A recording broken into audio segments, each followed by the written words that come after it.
Hey, y'all, I'm so excited. I'm here with my friend. We did time together on the Dr. Lane Murray unit in Gatesville, Texas, but she did a lot more time than me. Let me introduce you guys to Lisa Stevens.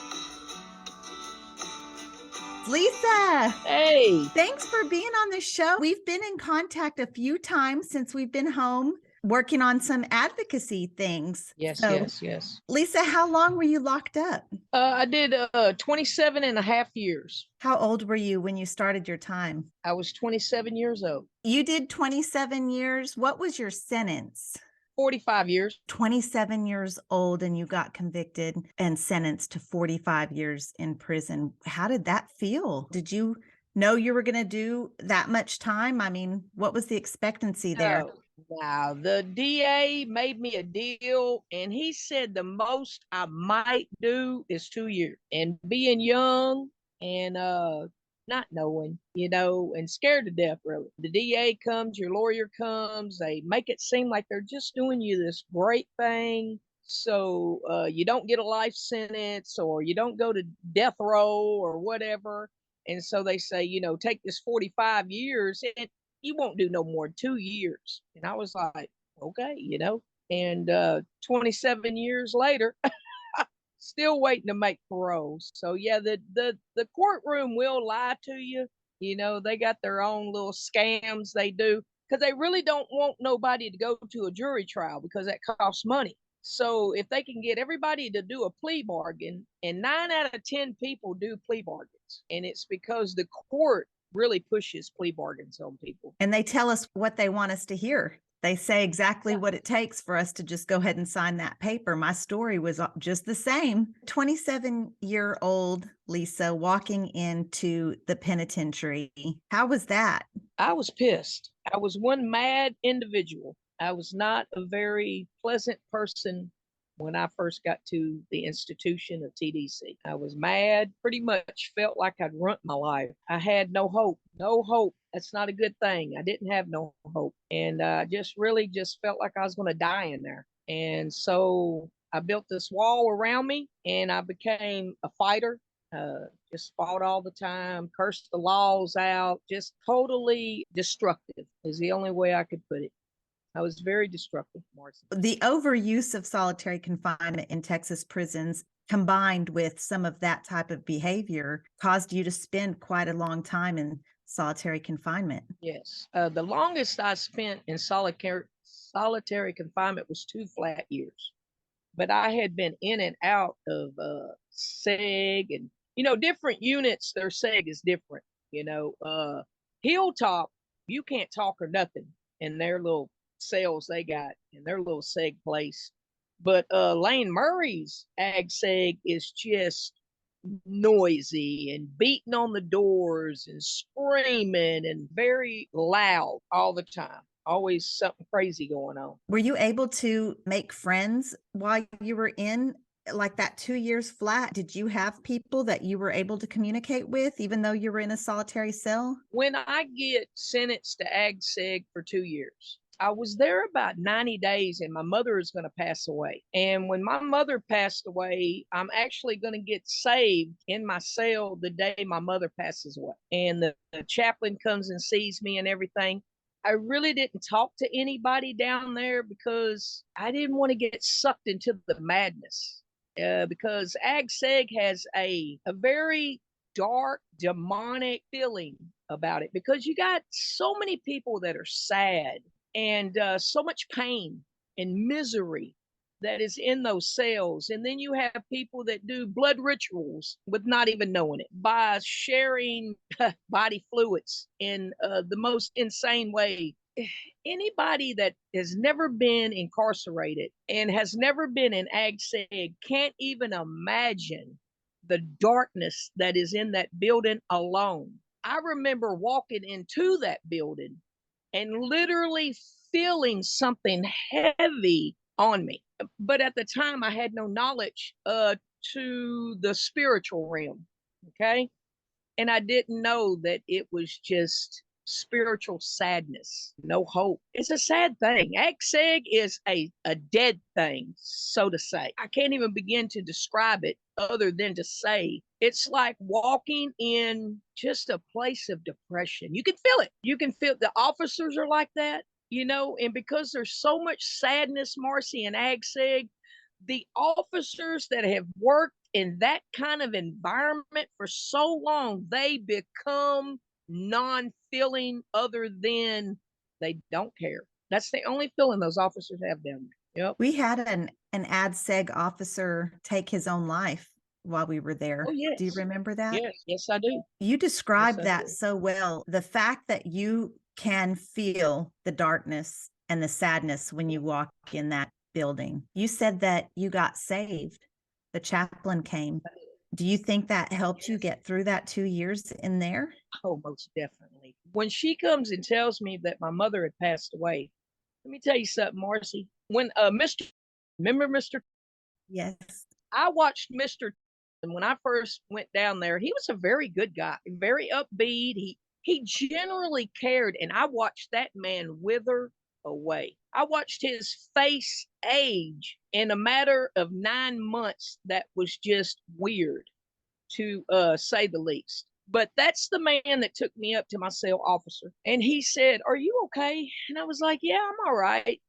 You know what prison has a thing of doing, Marcy? I just speak on my behalf. We become non emotional because you have to cut off emotions in there because it's a very emotional place. Women play games with the mind and the feelings. We have fights, but not like the dudes. Our game of beating somebody up is beating up their self esteem. The mean girl, they'll go around and make the ones that wear the state shoes and, it's like you're not in the in crowd, because we got those brand new commissary shoes on and we got the pressed whites. And then, those offenders will make fun of the ones that don't. And so you have to cut the feelings off and pretty much just walk through that place, not really happy, not really sad. You're just pretty much numb. And I became a very numb person in that place. Sad to say, but it was true. And I really didn't have the understanding, Marcy, of my mental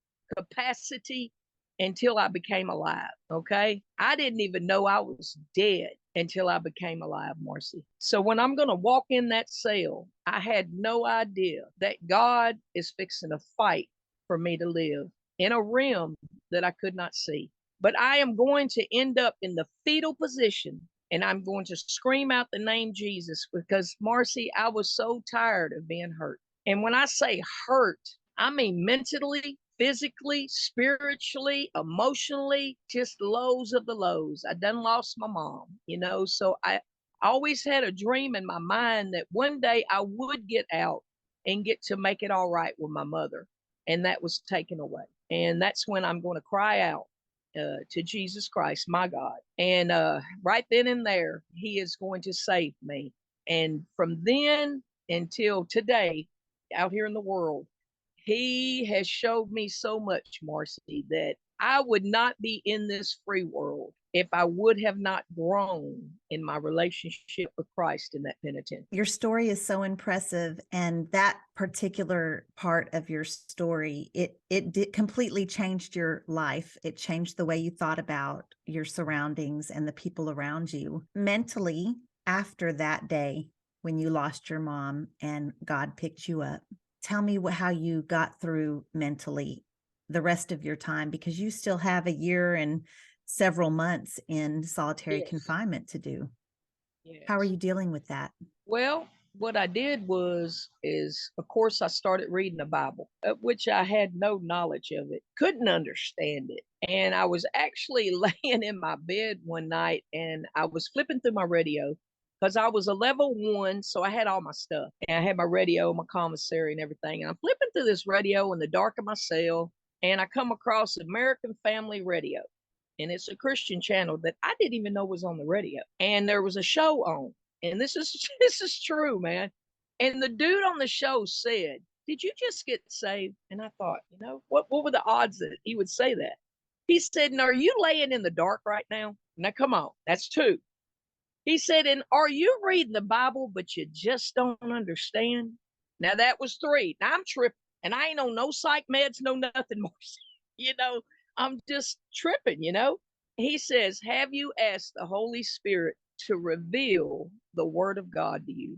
I didn't even know I had to do that. So I'm going to get up the next morning and I'm going to say, God, I'm asking for your Holy Spirit to show me what you want me to learn through your living words so I can be the soldier in your army that you died for me to be.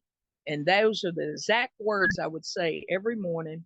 And I actually didn't humanly talk for about 4 months after I got saved in AgSeg. All I would say is yes, thank you, and 737-909 for my mail. And that's it. So I went into a spiritual walk, literally just talking on the inside, not really talking verbally, humanly on the outside. You were able to use that time to completely grow as a person. That's not very often the case in that type of environment. Lisa, for the people that don't know that number that you spouted off, tell them what that number is. That number is the exact inmate I was coming into TDC. And you have to have that number. You have to memorize it day one. Memorize it. I will never forget that number. You know, you can get mail in the institution.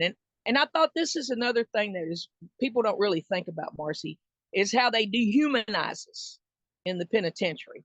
Okay, because you're not an important human. There could be 4 or 5 Lisa Stevens, but there's only one 737-909. So that number is who I am because the name is no longer important. So in the system, your human capacity is not important. What's important is the number that you are in the system. What do you think that does to people? It makes them feel invaluable. I've had an officer say, you know, what's your number? And I would say, Lisa Steve. He'd say, listen, I don't need your name. What's your number? Wow. You know, that just makes you just feel like, does prison need some changing? Most definitely. Most definitely. You know, there are things that they could do within the institution that would help the men and women that make bad decisions and go in there to where when they walk out the doors, they would want to be better people when they walk out into the world that they messed up and got incarcerated. I was not a good person, Marcy, when I was committing the crime that I commit. Now, it's my testimony, so I don't have no shame as far as my testimony. Did I do some shameful things? Almost definitely. I don't mind people knowing what I was incarcerated for because it is part of wanting society to know. Even someone that can commit the most horrific crime, you would think all they are is a monster and they're no good. Yes, I did a bad crime. Okay. I made a horrible decision to take someone's life. But at the time I took another human's life, I didn't care about life. I didn't even care about my own life. I was just not a good person at that moment, but I become a good person. Today, I would not commit that crime, but my mind is not the same. Therefore, if my thoughts aren't the same, my feelings aren't the same, and because my feelings aren't the same, I don't act the same. Therefore, I don't perceive the same. Therefore, I don't get the same. I've said before that being on a maximum security unit with lots of people that had your crime and similar crimes, I never had a conversation with or heard someone say, I'm so glad I did that. I would do it again just the same. I never heard anybody say, I woke up that morning and knew I was going to do it. It's always just this whole plethora of circumstances surrounding that incident. One bad decision, 2 bad decisions does not make a bad person. And as crazy as it sounds, Marcy, I really tried to prevent the situation. But let me tell you what I've learned in life. And once again, whoever watches this, I only speak from what I can say in my thinking. There are some things that are going to happen in our lives that are just meant to happen, whether they're good or bad. Okay. These things are going to happen because they're going to radically alter your life. I did not wake up that morning, like you said, and thought, hey, man, I just think I'll kill somebody. No.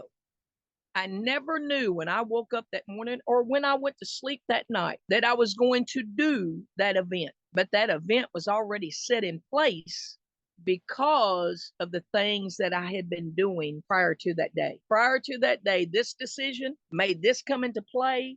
Then I make another decision. This comes into play. And unfortunately, that is going to lead to something that I don't even know. I know people think that no, you could have not done it. Not really. Not really. And I know that sounds like I'm saying that I didn't make the decision to kill him. I did. But because of the life I had been living prior to that day, that event was going to happen. And I couldn't stop it. I tried. I really did try 3 different times. And it happened. I've cried about it. I've beat myself up about it. It is a horrible thing to live knowing that you did something like that. But all I can do is focus on what my God says. And my God says he died for me while I was still in my sins. So if God died for me while I was still in my sins, then he knew what sins I was going to commit. And that's just the way I see it.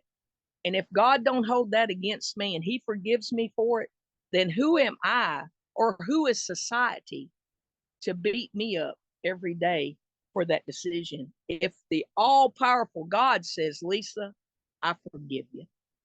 Not only does he forgive me, he forgets it. So if I say every day, God, please forgive me for doing that.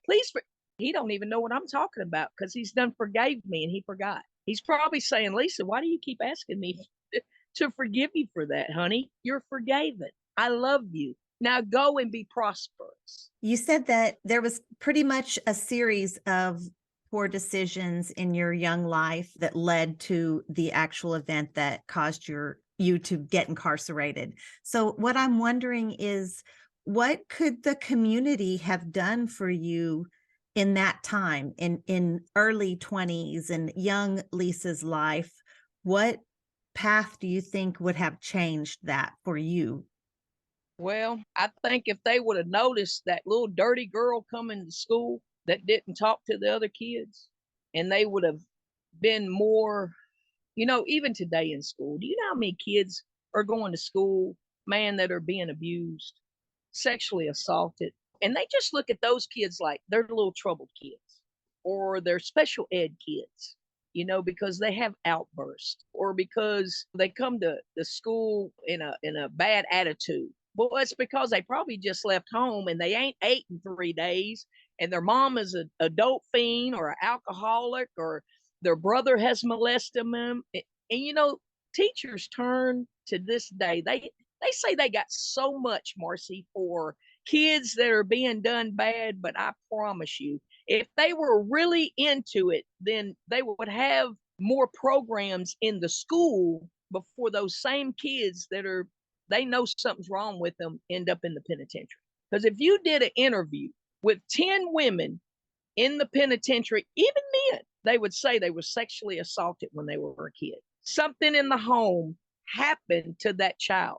Now, am I saying that's a big cop out? The kid can go, hey, you don't know what I went through when I was a child, and that's the way I am. That's why I am the way I am today. No, but let me tell you this. If you beat a dog every day, you beat that dog every day. It was a good dog. Could have been a good dog, but you beat it every day. Then when you call that dog is going to act a certain way because it's been beaten every day. It's the same thing with humans. Yes, did I know right from wrong? Yes, I did. But my mind was broken because of the abuse and because of the alcoholic mother and the brother molested me. And because I was so hurt at a very young age, you handle things in a different way than somebody that hadn't been treated that way. So those kids end up in YOP, they end up, doing time as a young person. You did an interview with the girl that was locked up when she was young. That little girl, probably, there's no telling what that little girl had been through to even be participating in what she was participating in. But she's out in the world now, and she is trying to strive to make the best out of it, and she can't even get an apartment. Society says they want us to be good, but then society won't help us. to build ourselves when we're out in society. So they actually contradict what they say they want for people coming out to penitentiary. Because if they wanted us to do good, then they would have more programs set up for people coming out the institution to be better in society. You talked about how community outreach could have helped you and prevented a very horrible thing from happening. And that's definitely something I'm in complete agreement with. A more restorative justice. If we're looking at our communities way before a crime is committed, you can almost predict it. I was in the chapel one time. I don't even remember who I was there, who was speaking, but she just said, raise your hand if you had ever been sexually abused. And the hands shot up all across the room. And it was a staggering moment for me, realizing statistically, just like you said. Yeah. Hurt people hurt people. Very much so. Our prisons are full of broken people. Absolutely. Yes, for they are. 100% sure. So then we're going into the system, and how is that environment? The institution itself could be good. It really could. But you have broken people that are working in the institution. Officer is going to end up passing away.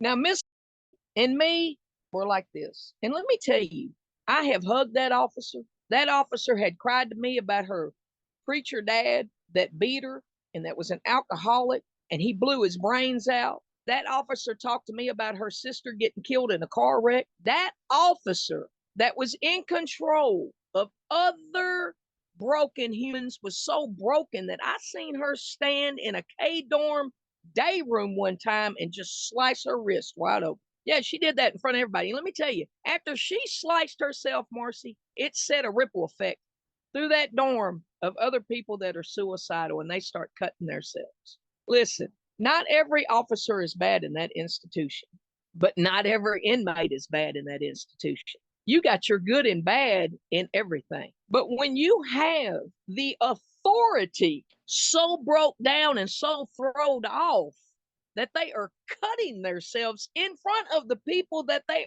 are in control of, how does people think that's going to do any good? And there was another officer, and I won't say her name because she's still in there in that institution, and I got friends in there, so I don't want her to come and see this video and get our friends, you know what I'm saying? But let me tell you, she used her uniform to mistreat the skin color of another person that's in a white uniform to dog them out. I've seen that, and that's just wrong. And it's because you got humans running an institution of humans, and the humans are flawed. I don't give a flip what color clothes you got on. Humans are broken up in there, the officers and the inmates. So it's just a bad combination. It really is. It's a bad combination. Even the teachers in there. You go in that classroom and you are under so much pressure that the teacher might just flip out on you and write you a case that you can't even learn to pass your EA score. And that is sad. What kind of classes did you take while you were incarcerated? I eventually got my GED. And that's because I came across one teacher that really cared. And I told her I want to get my GED. And she said, "You really do, Stevens?" And I said, "Yes, ma'am, I do."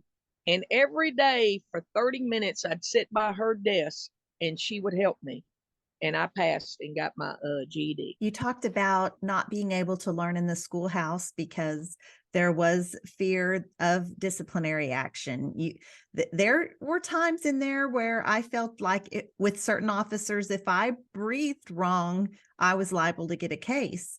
What do you think that does for mental health care in the penitentiary? Oh, it just messes with our minds, because if you live in a place where you are constantly in fear. Listen, even the inmates that are acting out, they're only acting out because if you ever paid attention to the offenders that were doing good, well, they know you're doing good, so you're kind of scared to get a case, so I can really mess with you. But the ones that are cursing them out, they could curse them out and walk on past them and not even get a case.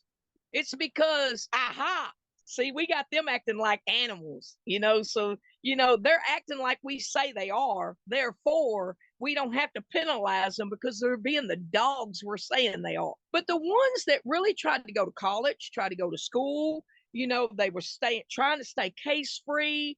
They're trying to make the best of a situation that they're in, so they can be better and go home to their kids, and be a good mom, and they can get out and get a job and be productive. Those are the inmates that are on eggshells because you've got something to lose, and those officers know it. Okay. So those are the inmates that the officer targets, but they're not going to overly bluntly mess with the officer when they know that inmate might curse them out, might slap them, might dash them. They're going to leave those inmates alone. And I can say that from both levels, because when I was a bad actor, hey, I have cursed out laws, and they go, well, do we need to take you by the pill line? Do you need to take your medicine? Are you okay? I mean, and then when I started being good, they were like, what's going on, man? You ain't even cursed me out today. And I was like, hey, I'm trying to be good. I apologize for cursing y'all out. I'm living for the Lord now. And then the officers started treating me a different way because I was being good. It was weird, man. It's like they really say they want us to do good, but really they don't. They love the drama. They do. They love when we fight each other. They love when we was cursing out each other. They love when they rack us up in our cells and we're acting like baboons and we're banging on our doors. They come in, they sit on the table, they laugh at us in our doors. It's insane. So how is the mind frame? The mind frame is on constant alert, because you're like a soldier in the army and you're in a war and you are constantly not knowing when you're going to get shot. So I think when I came out, I had they say soldiers get it. PTSD. Yeah, I got it. No doubt about it. I'm in my little RV now, Marcy. I don't go out. I go to work. I might do just a little bit of shopping, but I run in and I run out because I want to be in my little free world cell, Marcy. I love my little RV. Once I get in, I feel safe. When I get out there, oh man, my heart starts beating. I don't know. I just, and I feel like I don't belong out here. I feel like I'm glad to be out here. Don't get me wrong. But because I was incarcerated so long, I don't really feel like I belong out here. What do you think that the state could have provided maybe during your incarceration or upon release that would help you with your transition like that? Once somebody makes parole and you got a long time, I think they need a program where you've done made parole.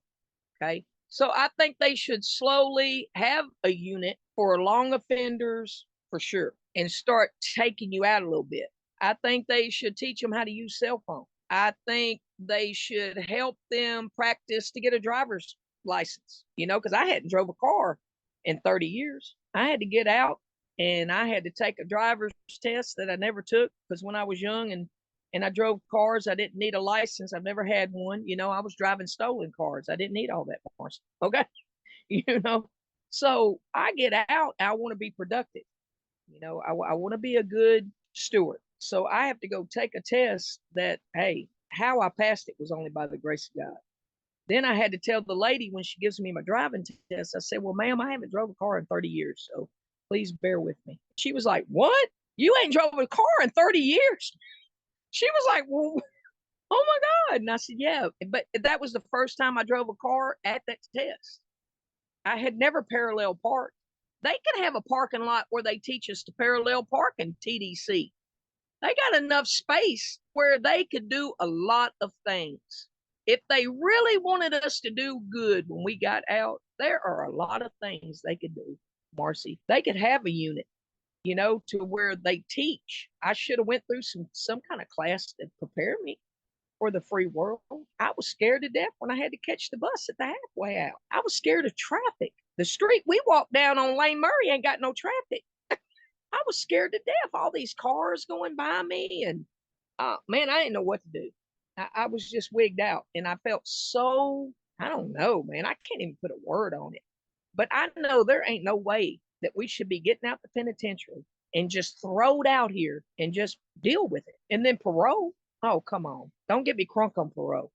Don't get me crunk on parole. Parole is a joke. Parole is a joke, and it's set up to hinder us. It's set up for our failure, not for our success. Let's talk about the monitor. Do you still have a monitor or? Oh, it's still on me. So you make parole and before you go to the halfway house, they put the monitor on you? Oh, yeah. At Henley unit. Let me tell you, they didn't have my money on my book. They didn't have my $50 parole check. They didn't have my social security card. They didn't have my birth certificate. But doggone it, they had a brand new GPS to put on me. Yeah, that's cold blooded. Sorry, we don't have these things that you really need when you get out there. But we here. Parole was there to put that doggone GPS on me. So it's like, what? Really?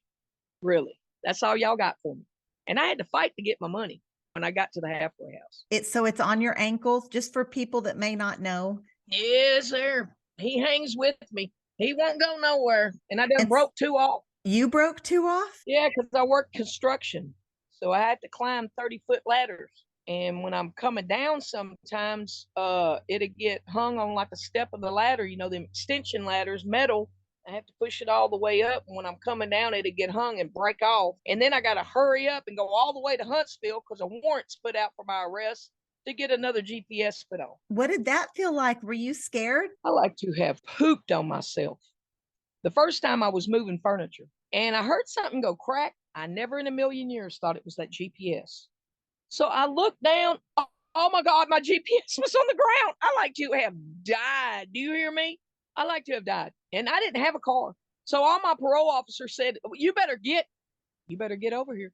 An hour and 15 minutes away. Okay, I'll start running now and I'll be there in 3 days. I mean, what do you mean?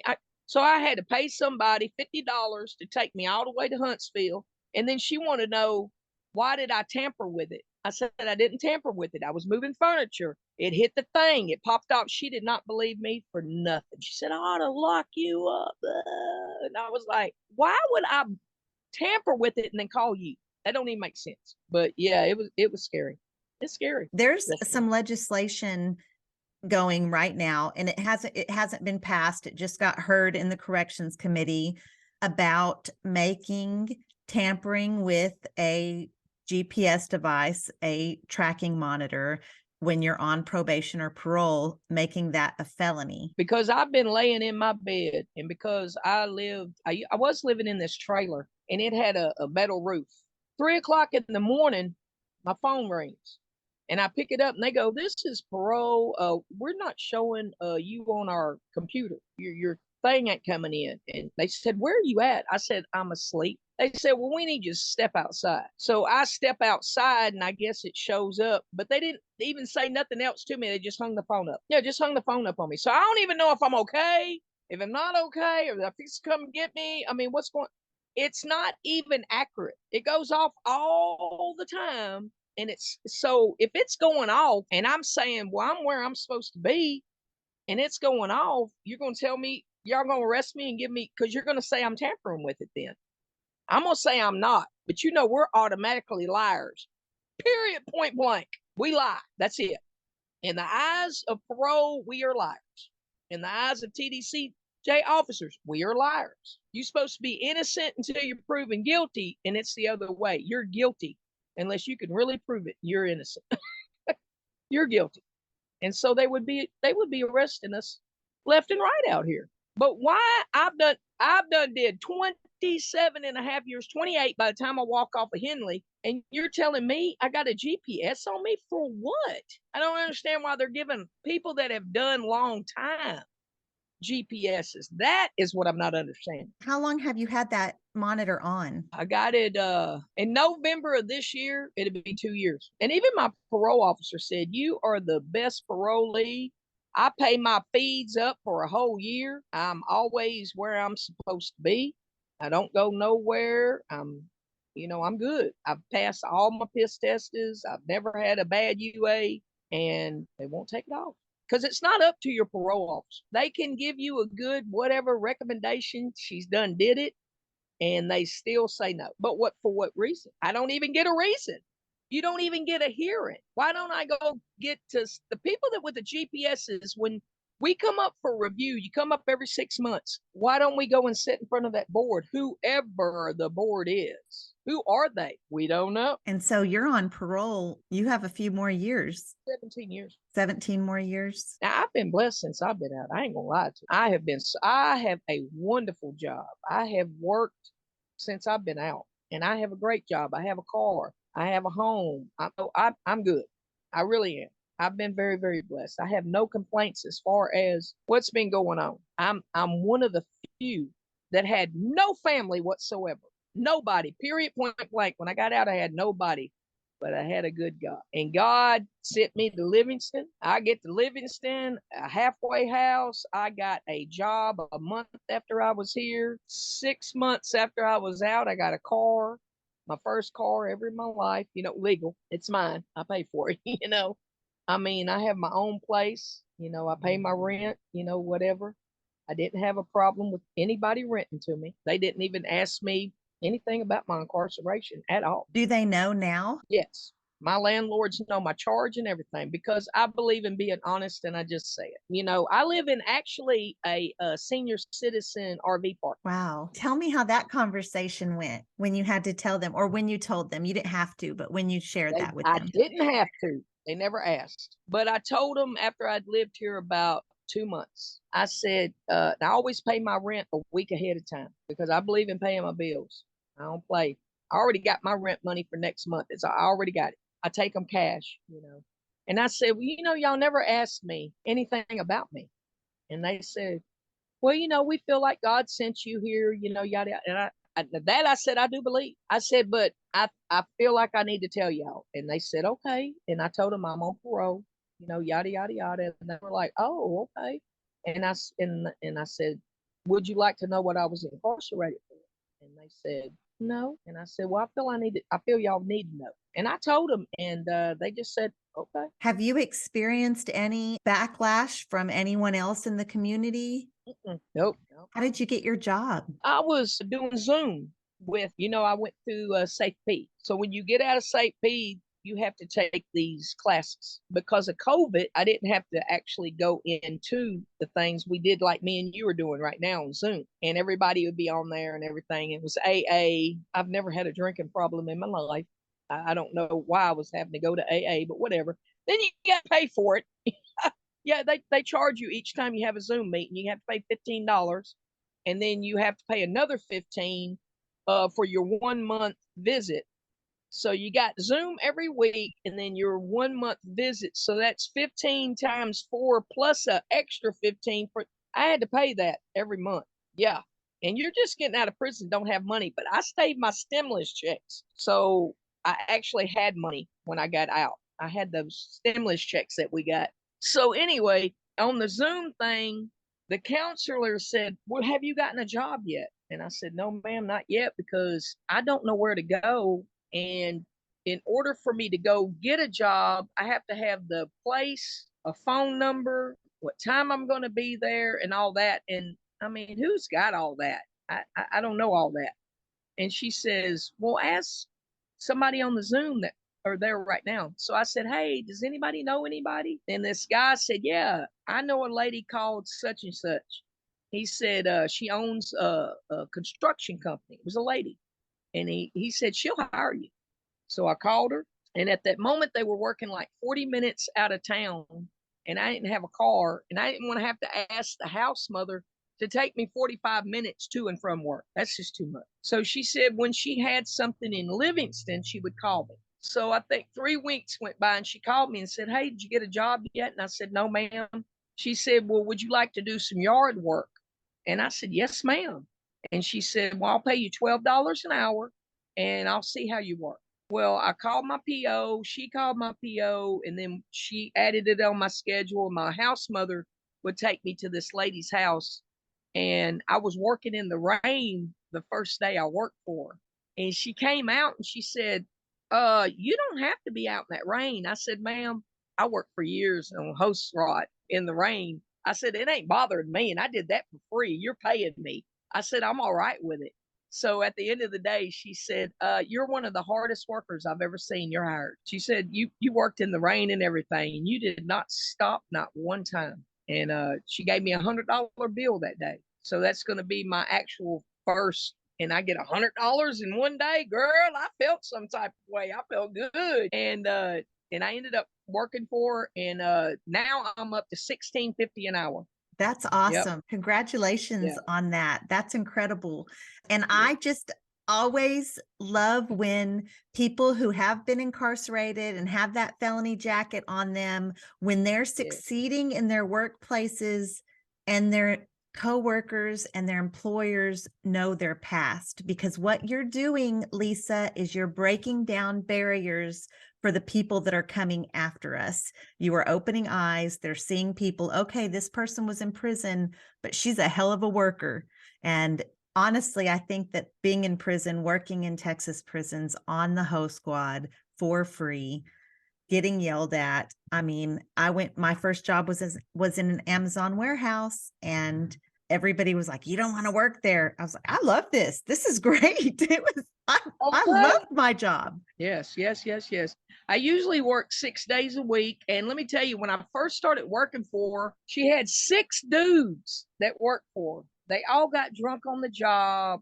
The dudes were worthless to me. And now I am the only person that works for her. She fired all of them, and it's just me and her. And she's 68 years old, and I'm 55. And me and that old lady work. Yeah, it's crazy. Yeah. That's awesome. That's really awesome. Okay, so let's talk really quickly about prison jobs, because you brought up Ho Squad. Run through, and not necessarily in detail, but what kind of jobs did you hold while you were incarcerated? I worked on a painting crew for the captain and the major. I've been a cook, a baker, a kitchen commissary. I've been a butcher, maintenance, yard work, O Squad. I never was a SSI, and that's it. How much money did you get paid while you were in prison for those jobs? Oh man, just money. It was big time money. A lot of money, no money.